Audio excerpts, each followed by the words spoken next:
Welcome to the How to Be Awesome at Your Job podcast, the show where brilliant professionals share how to sharpen the universal skills required to flourish at work. Enjoy more career fun, wins, meaning, and money with your host, Pete Makaitis.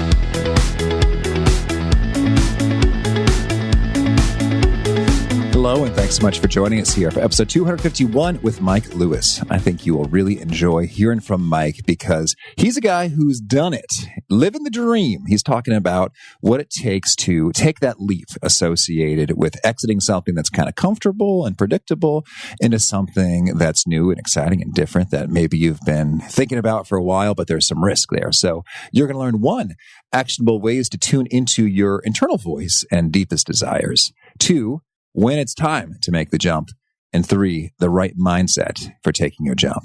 So if you'd like to check out the show notes or the transcript or the links to items that we've referenced here, that's on over at awesomeatyourjob.com/F251. And while you're there, I hope you'll check out some of our cool resources. One I'll point you to right now is the 10 Days to Winning at Work email course. So that is a collection of the most bite-sized actionable tips from my enhanced thinking and collaboration training programs, which historically have slashed, on average, 86 minutes of waste per person per week out of there. So you got more free time to have cool, strategic, creative work stuff or just head home early. So that's over at awesomeatyourjob.com, the 10 Days to Winning at Work email course. Now, here is Mike's story. Mike Lewis is the founder and CEO of When to Jump, a global curated community featuring the individuals, stories, and ideas relating to leaving something comfortable in order to pursue a passion. Launched in 2016, the platform has attracted millions of impressions through digital and print media, in-person experiences, and collaborations with leading brands, including Airbnb and Lululemon. In January 2018, his book, When to Jump, If the Job You Have Isn't the Life You Want, by Holt Macmillan, releases worldwide. This book features over 40 case studies with insights, frameworks, and guidance around when to pursue a passion. And here is Mike. Mike, thanks so much for joining us here on the How to Be Awesome at Your Job podcast. It's great to be here. Thanks for having me. Well, I'd love it if we could start. It's fun that this is not only a fun fact, but a key part of the story behind your wisdom. But could you tell us the tale behind you becoming the 112th best squash player in the world? Sure, absolutely. And thanks again for having me. It's a real treat to be on. I grew up in Southern California. My dad was a squash player. For those who don't know squash, you are in the majority. It is a sport like racquetball or even like tennis indoors. But west of New York City, there really aren't many players who compete at the high levels, particularly as a junior, as a kid. When I was 14 years old and discovering the sport, my dad had obviously played it before. Like I said, he had played on the East Coast as a naval surgeon, and our family moved. I was born in the city, but moved to the South and then to Santa Barbara. And when I was 14, came across the sport on my own, actually, ironically, at the one gym that had 4 courts or 5 courts within 100 miles from our town. And it just happened to be down the road. So I fell in love with it. And I think I loved the idea of the adventure behind it. The idea that I could really create my own story from playing sport and really go my own path with it. So at that point, I thought, I'm going to do this someday. I just didn't know exactly how that would happen. There was probably 5 of us, like I said, west of New York City, who were competing as kids. And first I had to get better to play in college. At some point, I'd say, well, if I could do that, maybe I could get even better. And shortly after I started playing, there was a traveling pro who was coming through town for a tournament we hosted at our local club. And I remember I was around 14. He was, I think, just 5-6 years older, but described this adventure of playing a sport we both adored and using it as a way to see the world, playing on mountains in Brazil and cities in Asia and towns that dotted the Pacific. And I just knew at some point I would do that. So like I said, I found a way to get to play in college. I got to play for 4 years. I was the captain of the team my senior year. And then while I was in the working world for several years going forward after graduation, I just kept it up. And I said to myself, if I can just keep going and find a way to get better and eventually get sponsors and maybe even compete part-time, I'll be able to maybe someday be able to do this full-time for a bit. So long story short, which we can get into, but I was able to do it and get as high as my goal was to break 200 in the world. And I got to 112. That's good. It's so fun. As you relay the story, it's like, I want to play squash and travel the world. It sounds awesome. Yeah, it really was awesome. And so now I'm just so curious. But what fascinates me when it comes to professional anything, and sports, I think is interesting in that world particularly, because I think if you're like the 112th best basketball player or American football player, there are huge financial rewards. Can you enlighten us? What sort of compensation does a 112th best squash player in the world see? Well, the short answer is not a lot. The pro squash tour is like the pro tennis tour, but the ugly stepsister almost. So you've got your Wimbledons of the world, but because we are a lot less popular and visible and don't have the marketing dollars and the brand sponsorships or the TV deals, there just isn't that much money. So Wimbledon has several $million for the men's and women's champion. The Wimbledon in our world, the champion might bring home $50K, at most. There is money in endorsements and camps and other stuff, but largely there's just not much money. And then where I play in 112th in the world, at my peak, and you have to remember I started, I think, at 380 or something. You really are getting off the bottom in what was akin to the AAA satellite tour of our version of Bull Durham in the minor leagues. And it's nothing against those tournaments, but those were 32 guys in a draw splitting $5,000. Right. Okay. And yeah, you just wouldn't bring much back from that. So largely what the opportunity provided was exposure. You could get better. You could get yourself off the ground and get up the ladder a bit. But also it was the experience. A lot of these tournaments offered to pair you with host families, just like how we hosted that gentleman coming through town when I was a kid. That's how I spent nearly every night of my 200,000 mile, 50-something country, nearly 2-year adventure was with other people along the way. I don't know why the first question that comes to mind when you mentioned all of these different host families is, what have you settled in on as optimal mattresses and pillows since you've tried them all? You know what? It depends on the country and the continent. Some places I was just lucky to have. I remember my first place I stayed was right before I left Bain Capital where I was working. I ran into a woman right nearby. I was going back to work after going to the gym, and she had told me, "Oh, you got to play in the South Pacific."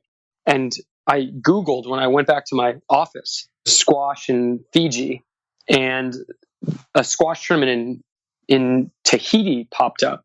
And like 2 weeks later, I was staying with the organizer of the tournament under a mosquito net in his daughter's former childhood bedroom, that was decorated with princesses and glow-in-the-dark stars. And that, I can tell you, is not the Ritz-Carlton, but it was what I was hoping for.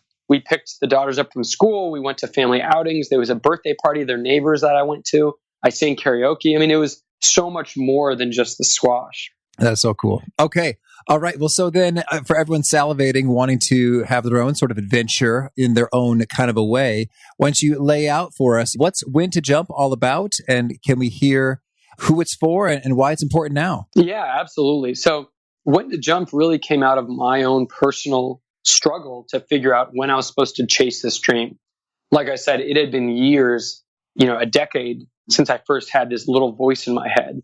And I was going about my job every day, and I'm sure folks listening to the show can relate. You start to get a sense of circularity to your life. I knew what I had to do at work. It was fine. There was nothing too treacherous I could mess up. I kind of knew the playbook like the back of my hand.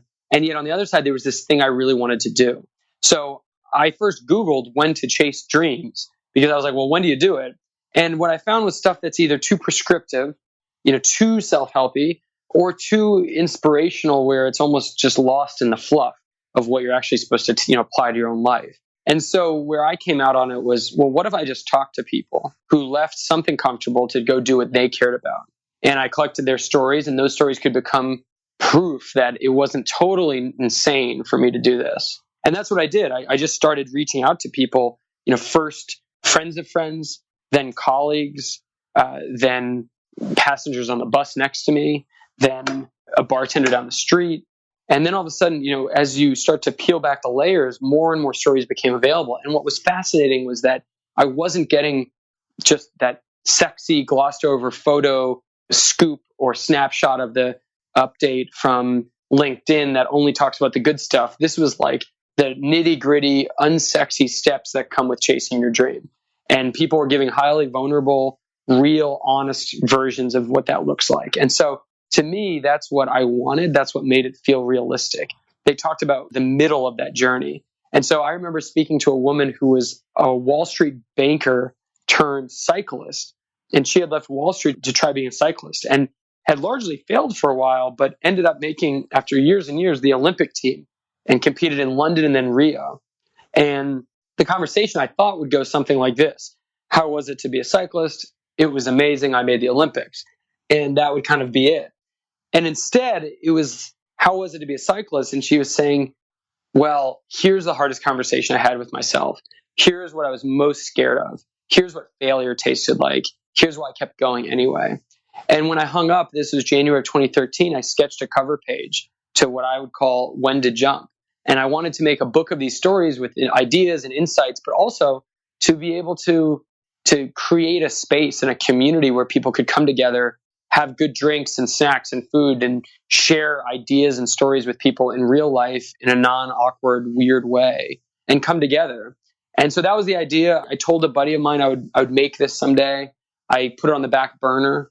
I collected, I think I had one story from the U.S. Senator from Maine, Angus King. That was the one I had in the can. And then I kind of put it on the back burner, like I said. And a year and a half later, I had collected these stories anecdotally, really to give myself permission to jump. I had trained nights and weekends. I'd collected sponsors. I'd played anywhere I could, whenever I could, took sick days and holidays and half days. I had collected some sponsors using some material I put together at work on our own slideshow deck, presentation templates, and all these different things, where all of a sudden the jump became more real. And so I left. I moved to New Zealand. Like I said, 6 months turned into nearly 2 years. And sadly, while I was gone, my buddy who was next to me at work, who I had confided in around this idea of when to jump, passed away in an accident. And at that point, I said, I need to finish this project. And fortunately, had the support of his brother and sister and we talked, and I was able to dedicate the project to him. And over time, more people came forward with stories, from Michael Lewis, the finance author who wrote Liar's Poker and Moneyball and The Undoing Project, to the second baseman for the Cubs who left the Cubs to go to college, all the way to the first female bishop in the Anglican Church who left PR to go into the church. So I had all of these interesting stories, and slowly I was able to create a framework from the themes that I saw that kept coming back up again and again. And I came back in the end of 2015 and was approached by book folks, signed a book deal of this book that's now coming out January 9th, When to Jump If the Job You Have Isn't the Life You Want. And it's 44 of my favorite stories with a framework that I call the jump curve. And it follows you through the different phases of taking a jump. And what I found is that jumping can be for anybody. Some of us think that jumping is about changing jobs and moving to Bali and starting a company and doing drastic things.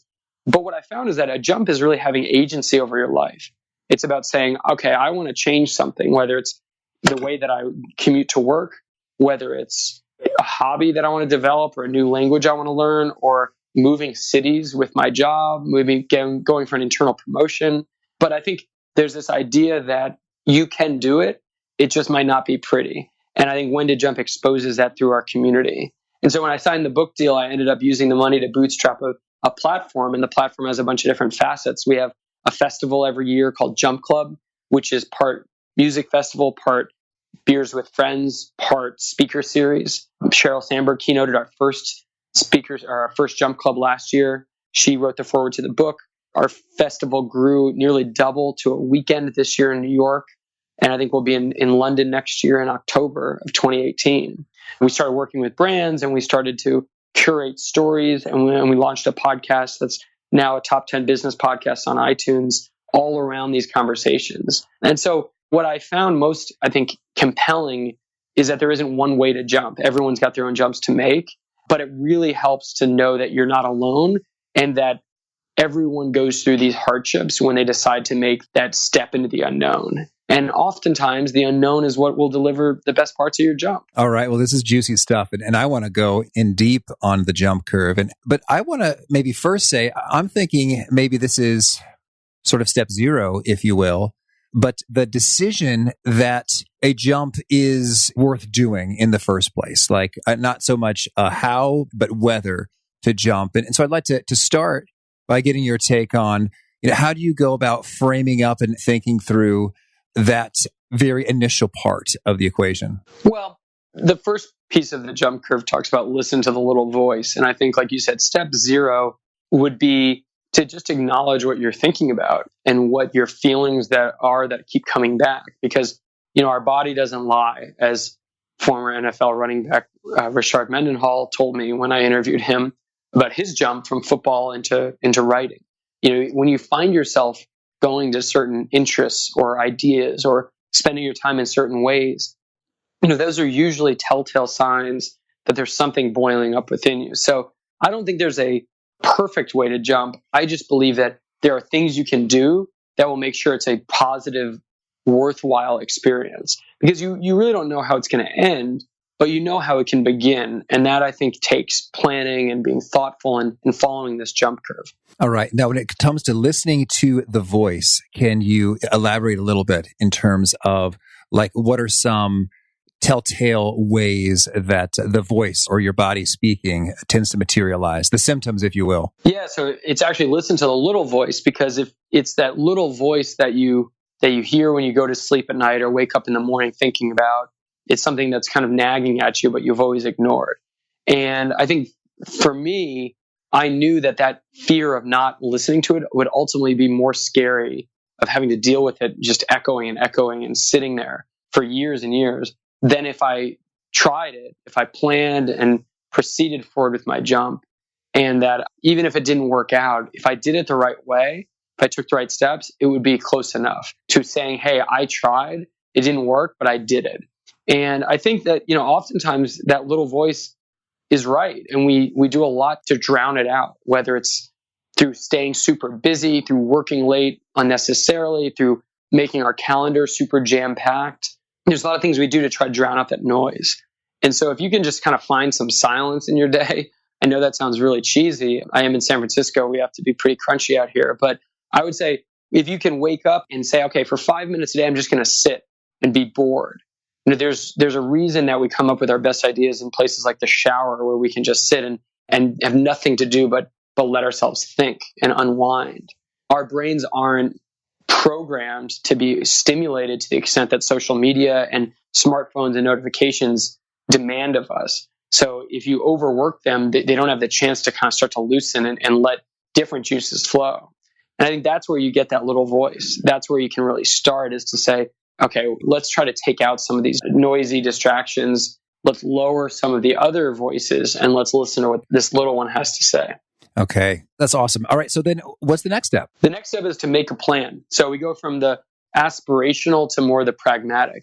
And within that step, there's 3 pieces. One is financial planning. Obviously, you want to make sure that you're jumping with some sort of cushion to really give this a go, and you don't want to jump before that's prudent.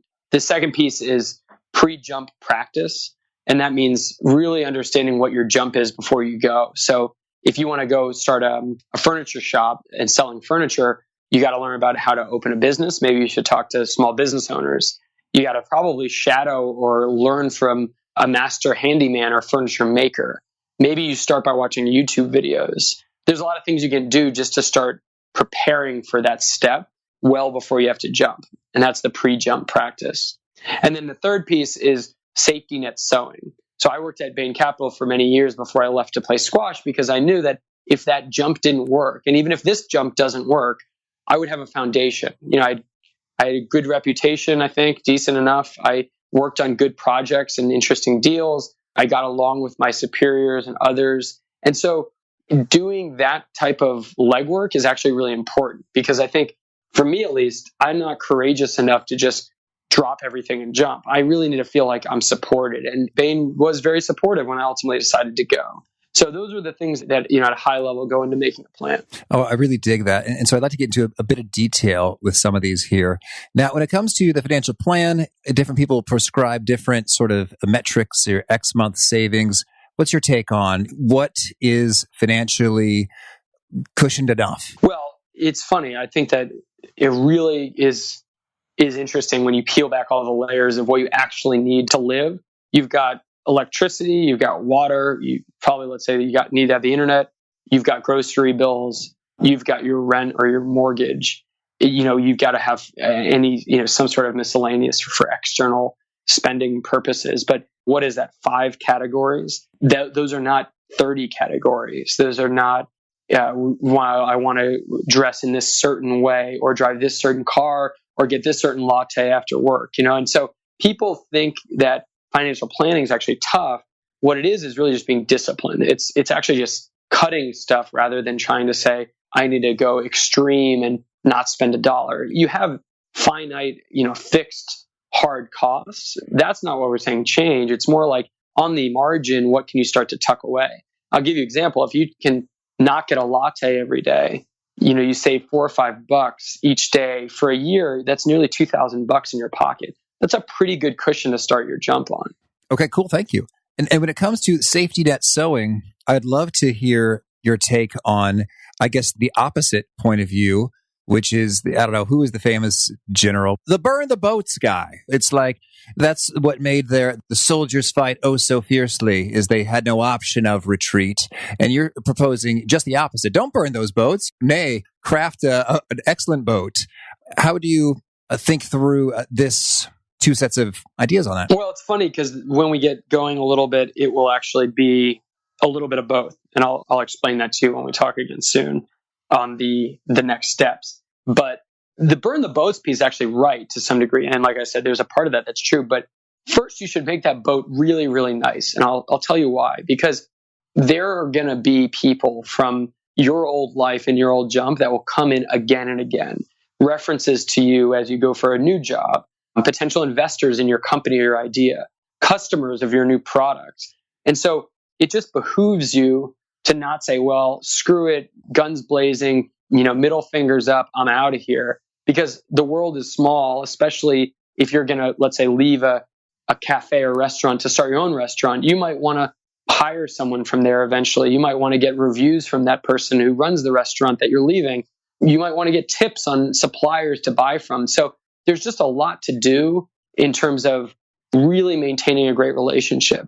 And I'm not saying that you will cross paths with those people. And I think we'll get to why it's important to only look forward when you jump and not be half in, half out. But I think it'll give you a peace of mind to feel like maybe I'll never run into these people again, but they all know why I'm leaving. If they were called by someone at some point, needed to show a reference for me, they would say, you know what? Mike's a good guy. He's not all over the place. He didn't just show up one day, give us the finger and quit. He told us what he wanted to do. When I started to play squash tournaments on the side, I told everybody because they got bought into it. And so later when the squash tour became a real possibility, they knew that I was looking towards doing that. They knew it was something I cared about. It would have been a lot harder to massage that story if I just brought it up on everyone one day. And sure, I could have done that. But now I look forward and the people that I let really understand my journey are folks that are still trying to be a productive piece to this next jump. And so I think that's why you want to be able to sow the safety net. Okay, cool. So, all right. So we have the step 0 and the step 1, and what comes next? So the piece after that, which is really the hardest part, is to say, okay, you've planned as much as you can. Now you just have to take a jump and let yourself be lucky. So that's step 3. And that's a quote that Michael Lewis, the finance author, gave, which is, if you look for luck, you'll actually find it. It's like he described looking for money on the ground. Grown-ups leave it everywhere. You can find it. You just have to be open to it. And the same goes for making a jump. If you look for those opportunities, if you make the plans, if you put down the pieces to what I call let yourself collide with other people and things, your odds are, going to find that luck. You just don't know it till you jump. And obviously that's just tough because we as humans, I think, are rational to some degree. And when you leave a job, you know what you're giving up in salary, benefits, comforts, etc. But if you don't know everything you're getting in return on the next thing, that's super hard. I hear you. So you're leaving a very clearly known, quantifiable piece for a quite unknown, unquantifiable upfront piece. So could you give us some examples with regard to finding money lying around or colliding with people and opportunities? Like, how does that appear in practice? In what it looks like? Right. I think that what it is you don't know what you don't know. So it's really putting out a voice to it's kind of going back to that little voice. You've now turned the voice up a lot. And so you're saying, in my example, I'm moving to New Zealand. Everyone knows I love squash, would love anyone's thoughts, et cetera. And the classic thing is is what happened is someone said, well, you should stay when you're in Australia with my good friend who used to belong to my gym, and he just moved with his family down there. And then when I got down there, I met up with this gentleman and stayed with his family. And they said, well, we have an extra apartment. We just moved. It was a corporate housing thing. Do you want to stay there? So all of a sudden I'm staying at no extra cost to stay with this gentleman and his family. And then he says, well, you should meet a friend of mine who's got a great podcast. And it was Rob Bell. And I go on Rob Bell's podcast last year as I was developing When to Jump. And through that podcast, I received stories that are now in the book that's coming out January 9th from people that were listening, and received amazing help from friends of mine who I would never have met except for that they were listeners to Rob Bell's podcast. And Rob Bell once surfed with a guy that I stayed with because our mutual friend heard my story in the gym locker room in Boston 2 months before I left. Oh, I love that. Well, and I mean, that could go on forever. Oh, yeah. And it feels like an adventure. You think about the great sort of fantasy novels or movies of our time. That's what happens. You go forth and then something happens, which leads to something else, which leads to something else. And it's kind of unpredictable and cool and exciting. And so I dig it. So it's all you really did was say to the whole world, this is what is happening. This is what I'm doing. Would love your input. And then away it goes. And so I think it's pretty cool. It seems like there's value in doing that, both in the broad and general, everybody, Facebook, LinkedIn, world, this is what I'm doing, as well as in the particular, like, hey, you lived in New Zealand for a little while. What do you know? And so kind of going in both directions there. Absolutely. I remember having a spreadsheet where I would just fill in anyone who had an idea for me once I said I was leaving. I think the thing that people really miss in a lot of this is telling other people about what you want to do, because people want to help and they want to help way more than you realize, but you have to tell them what they can help with. I love it. Okay, next step. So the last one is, and this is the fourth and final step, don't look back. And so that is the burning of the boats one, right? Is you don't just kind of say, well, if this doesn't work, I'll always go back, or maybe I'll do this 3 days a week and 2 days a week here, and I'll do this nights and weekends, because at some point you just got to be all in. And that's what don't look back means, is once you say you're in, don't look around and say, I wonder if this is really what I should be doing. I wonder what my friends would think. What if this doesn't work? Like, you just have to be all in. And I know it's really hard, but when you jump, you can only look straight ahead. And we've got in the book, cases of failures and jumps that didn't work out. And I think that's what makes it real and understandable to say, it might not be what I thought it would be, but it's still going to be productive because I'm doing along the lines of what I enjoy. And I think that's super important, is when you jump, say, this is going to work, and I'm not going to second guess myself twice. Now it's interesting, as I'm thinking about my own jump, leaving Bain Consulting this time, not Capital, which you're talking about how everybody confuses them. But when I left and said, I want to do training stuff, speaker stuff, learning and development is what fires me up the most. So I guess I talk about don't look back. I had a spreadsheet, talk about the financial planning piece, and I suppose I had some standard in which I say I will quit at this point. And I guess my standard might be somewhat extreme or aggressive. Is like, I will stop this if I have $0. That was my thought. Like I will not go into sort of insolvency or negative net worth, but I am willing to spend every dollar I have. And so I guess in terms of all in, you could call that 100%, but not 120% in terms of my all inness. And so I'd love to get your perspective on that. Like, are there any sort of parameters or rules or sort of tripwire covenants? I think I could think of all in, even though it sounds absolutist, still on a bit of a spectrum. Yeah, there's a great line that Ethan Eiler, who invented the lift mustache, if you remember that, he was a video game marketer before he invented this mustache that could go on cars. And he says, when you're taking a jump, he's actually featured in the book too. He says, there's this van down by the river fear. I think that's in a book called Cubicle Nation that talks about it, where you think that you're just going to be a failure living in a van down by the river. And that never really happens. Like, it does in some cases, but that's pretty rare. And it's mostly in our mind of like the biggest failure possible. So I think what you described is the right one, which is I've made a plan-ish. I'm as sure as I can be, and now I'm going to go for it. And I think that's the way you got to be. I mean, that's otherwise, then why jump? All right. I'm with you. And I love it. I think that you're right with a van down by the river. I remember I was thinking, well, what happens if I spend my very last dollar? And I thought, well, it's not like I'm going to be homeless on the streets. It's just I'll have to pick a job that I might not find so interesting.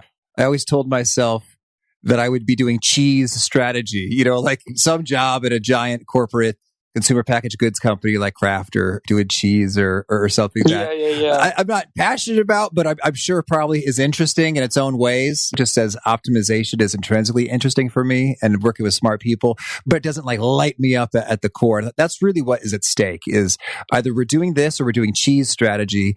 You're not dying in the gutter. Right. Exactly. You're not going to die in the gutter. And so, quote it. That's the big pulled quote from you. You're not going to die in the gutter. Cool. Well, and so then we talked, a lot of these jumps have been about in the career context. I'd love to get your perspective. You mentioned that sometimes when you're referring to jumps, it's about hobbies or learning something new. How should we think about jumps in those contexts where you can totally just keep doing the same job, but you're still experiencing that adventure and that jump, commitment, action? Yeah, I call it internal jumping, and I think there's three ways you can mix things up through the city you're in, the office location, especially if you're at the bigger company. If you're at the cheese company, you could do cheese marketing in Wisconsin or in France. You can change product. You can go from cheese to detergents if it's a consumer packaged good company. Or maybe you could go from selling cheese and marketing it to the product and engineering of it. And so that's kind of like a role and type of jump switch. And so I think those three things or any combination of them would really lead to something that would be stimulating because it changes that circularity. I interviewed on our podcast, I think it comes out in a few weeks, the former CEO of eBay, John Donahoe, who was actually the former CEO of Bain as well. And he talks about this product or this concept, and I'm not going to remember the guy's name, but he calls it repotting, which is this idea that, every 10 years or 7 years or so, you want to repot. Take yourself out of one pot, put it into another, let roots go again. And John actually, if you look at what he did at eBay, they would regularly switch cubicles of folks so that people can mix up and meet other people. And I think there are just things like that, even going to work a different way or talking to the person on the bus next to you, that type of thing can mix things up, and it's a super incremental micro jump. That's good. Well, so Mike, tell us, what do you think would be the very first step if someone is having a little bit of that little voice going on? And is it just a matter of making time for the silence and the boredom, or what would be the very first thing you do? Yeah, I would say absolutely. The thing that's no stress, low touch, lightweight, easy to do would be, I do this every day. Take 5 minutes in the morning before you look at technology, write in a journal or maybe just make a Google Doc or Evernote or whatever it is, and write down the things that you thought you did well yesterday. Get yourself into a mindset to be thinking of the positives. And then if you want, start with one thing a day you're going to get done, like a 24-hour goal. That stuff's really easy. The CEO of 1-800-GOT-JUNK told me about that, Brian Scudamore. And it can be as bite-sized as, okay, I'm going to research things I'm interested in today, or I'm going to talk to a musician, something that just makes you curious. And I think if you give that 5-10 minutes to yourself each morning, you're going to get a little bit closer to that thing, and that'll get you on that curve, right? It'll get your voice to kind of grow a bit. It'll tune it up rather than tune it out. All right. Cool. Well, Mike, tell me anything else you want to make sure to mention before we shift gears and hear about some of your favorite things. Yeah, I would just say if you want to learn more, our website's whentojump.com. Our podcast is also called When to Jump, and you can find it on our website, also on iTunes and all that good stuff. We have a newsletter where we keep our community up to date once a month. Actually, we just sent out our monthly one this morning. And then, of course, the book comes out January 9th. So I spent the better part of several years putting what I hope will be together the resources, the tools, the ideas, and the people that give people a sense of permission. And I hope people enjoy the book. And obviously would love to hear from you if you end up reading it. Cool.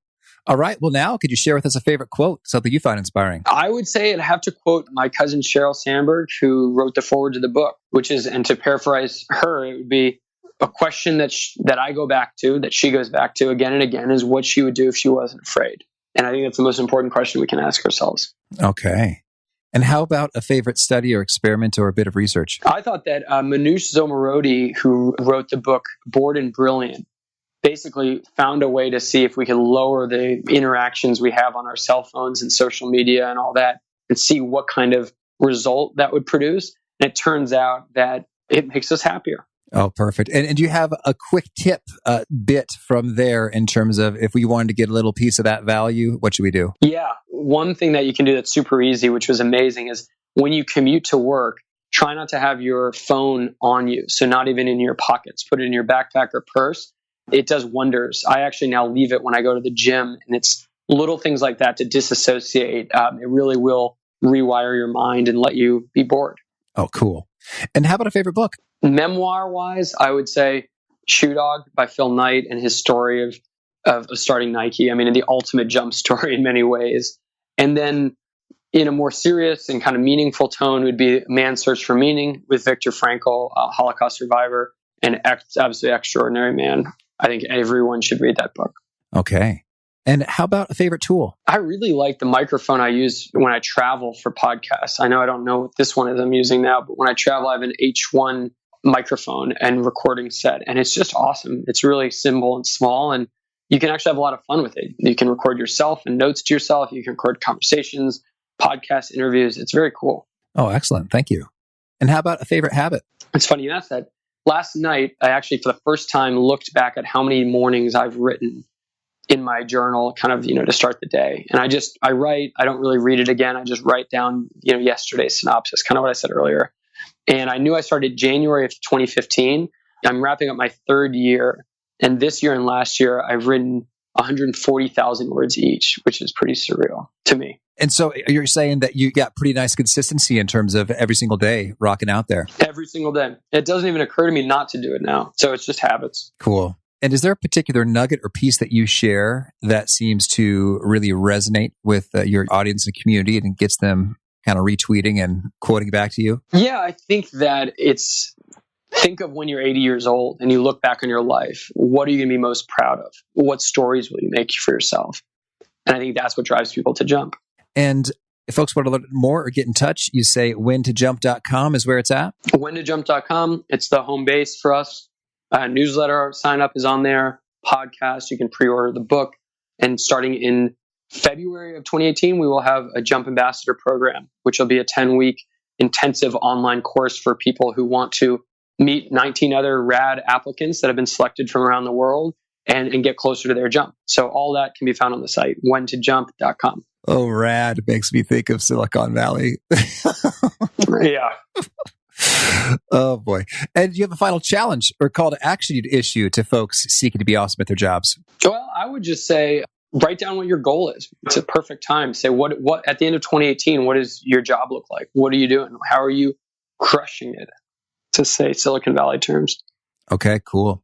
Well, Mike, thank you so much for taking this time and sharing the goods. I wish you and all of your jumpers lots of luck in their adventures. Well, thank you for having me. It's a pleasure to be on. I hope this was helpful. I really love Mike's take on quieting down and the power that has, because I think so often we might feel a little bit of discomfort or dissonance associated with, I'm not really doing the things I want, not really living the way I want. But rather than sort of sitting with that and exploring that, it could be tempting to just very quickly, distraction, let's entertain it, or let's sort of subdue it with drink or exercise, healthy or unhealthy approaches, whatever it may be, rather than just going there. And so I think that's so powerful to have that quiet time, that silence, and to see what bubbles up within that. So if you want to check out the show notes or the transcript or the links to items that we've referenced here, that's on over at awesomeatyourjob.com/ep251. And if you haven't already, I hope you'll push subscribe. You'll hear from our next guest. It is Edgar Papke.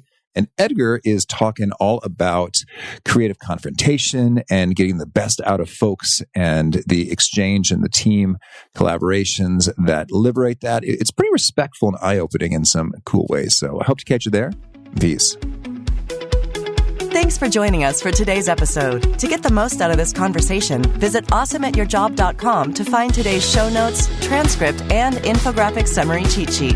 For more entertaining professional skill sharpening, be sure to subscribe to catch the next episode of How to Be Awesome at Your Job.